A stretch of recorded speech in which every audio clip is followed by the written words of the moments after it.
Hello, beautiful souls. It's Steph, and welcome back to my YouTube channel, where every week I share with you tips on how to get fit and get paid freelancing. Today's video is a little different. I'm sure you can feel it. We got some new vibes today. I'm over at my desk with my laptop because today's video is going to be less about me teaching and more about me showing you how to use the Fiverr platform. We're going to get on the desktop version of Fiverr, and I'm going to walk you through everything on Fiverr, where all the tabs are, what all the areas that you need to prioritize focusing on as a seller freelancing on Fiverr.com. So before I get to that, if you haven't yet subscribed to the channel, please do give a little tap on that subscribe button below. That way you can stay up to date on when new videos come out each week.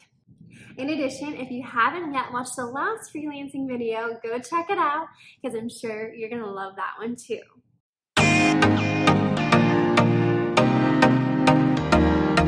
Alright, today's topic is a Fiverr walkthrough. We're going to go to Fiverr.com. I'm going to walk you through what all the little tabs are, and as a freelancer, what areas you need to pay attention to the most. Now, make sure you stay tuned till the end because I'm going to share with you the analytics section at the end, which is one of the most important sections to focus on, especially as a new seller or a seller that is trying to scale and grow.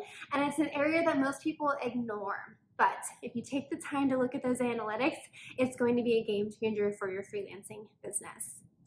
And by the way, yes, Forrester is making an appearance in this video, but he's outside because it's raining. What's going on, buddy? Is it raining? Just a little side note, you guys, we picked up Forrester from Washington State from his breeder there. So he is very much like a cold weather, rain loving dog. So whenever it rains, I let him just run around and be a dog and enjoy it because it kind of feels like home to him probably. All right, you guys ready? So let's go ahead and hop on Fiverr.com and check out how to use it. Here's what the Fiverr desktop version looks like. I am currently on the dashboard, which is basically a summary of everything going on. For example, kind of to see what my response rates are, what my active orders are, some messages that are recently in, that sort of thing. But let's walk through what all of these tabs are. Fiverr actually recently changed this in 2022. Before, things looked totally different. So now they have them grouped off in little sections. If you go to My Business and Orders, this is where you can see current active orders as well as orders that you've delivered that are waiting on review, as well as completed and canceled orders. From there, it's really nice because you can see past orders that you've delivered, when you delivered them, how much you charged, if they left a review or not. So it's nice to kind of see a full history of your selling. Under that, you can see buyer requests. This is a section that a lot of people don't use, but I feel like they should because you can get some orders here. It just takes a little bit more time for you to sift through them. A lot of these are things that have nothing to do with you probably, things that you don't desire to do, but occasionally you might find something by searching through here with some keywords of services that you offer that you might want to send an offer on. For example, this week I popped in and I just sent a few offers out. Most of the time I don't hear back because these people are getting a lot of offers from a lot of people, but on the rare occasion that they do reply back, it's a nice way to get some extra orders that you wouldn't have otherwise received just because you're taking the action to kind of submit a proposal or apply for it, right? So if you are a new seller, I highly recommend you hop into the buyer request section to get a few orders under your belt initially. That way you can start building up more orders and more positive reviews. Moving down, in this section, you can also see your gigs. You can see active gigs as well as past gigs that maybe are in a draft mode, denied, or are paused because maybe they weren't doing so well. So you can see I have all my active gigs here. And I love to also look at the analytics here. You can see the impressions, clicks, orders, and cancellations for all of your gigs. You can see which ones are doing well and which ones aren't doing well and may need a little bit of editing.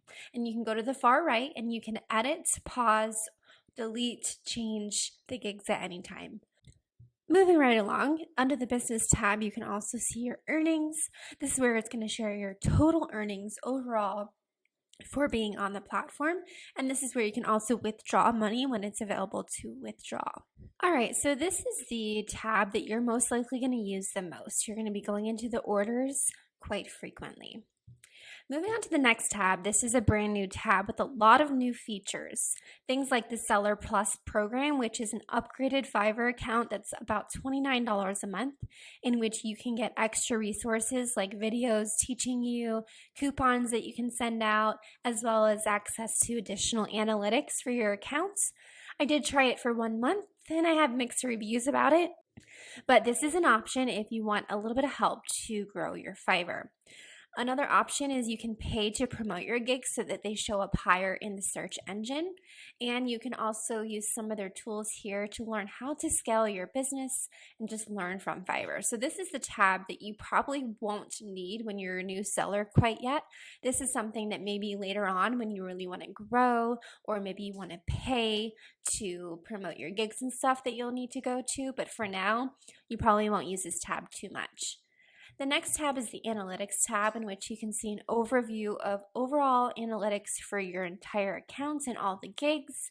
And then there's some other things that you can only access if you're in that Seller Plus program, that monthly membership one. So if you're not, you can't access these tabs. Personally, I don't really feel it's that important, because when you go to my business and gigs, you can see some general analytics there. So I think that's enough for most of us. But if you do want to do that upgrade, you can do these additional analytics here. Otherwise, you can see some general analytics through here as far as like repeat business, as well as your seller level, how far along you've been promoted on Fiverr. So moving on to the next tab, notifications. This is where you're going to get notified when you have new orders, and also when you've got some reviews written after an order is complete. So this is something that is just nice to know that you're communicating with people that already have orders. They are paid buyers, so you want to prioritize the notifications. Moving to the right is messages. This is what you're going to use 99% of the time that you're on Fiverr, to reply to people. All day long, people are messaging you saying, hey, can you help me with this? All of these messages came in within the last 24 hours. It's insane. But you're going to want to message people back quickly, and this is where the messages are located. You can also filter them by unread. You can star messages if you want to go back to them and follow up, kind of things like that. There's also a final tab here with some help and resources, just more additional resources offered by Fiverr, like getting help support in their forum or one-on-one support. And finally, the far right is where you can click to adjust your own settings, like how you get paid, how your profile looks, and such. Whoa, there's a lot of options on Fiverr. Hopefully now there's a little bit more clarity surrounding the website platform. At some point I will also do an app walkthrough, because the app is much more simple and easy to use, but I do want to do a walkthrough for that, so you guys can see how you can use your phone app when you're on the go, when you're not at home, when you're traveling, and you still want to get a little bit of work in. So anyways, thank you so much for watching this video. If you found it helpful, please give me a thumbs up and comment below what the main takeaway from this video was. And if you have any questions, please let me know. I'm happy to help you guys out. Once again, make sure you subscribe below so you can stay up to date on when new videos come out. Next week is going to be a Get Fit video, and I'm going to share with you guys all about reverse dieting. How to reverse diet or increase your calories after you've been in a deficit or a fat loss phase for a while. This is going to be super informative with step-by-step exactly what you need to do after you've been in a diet to improve your metabolism again. So make sure you check that out. As always, peace and love.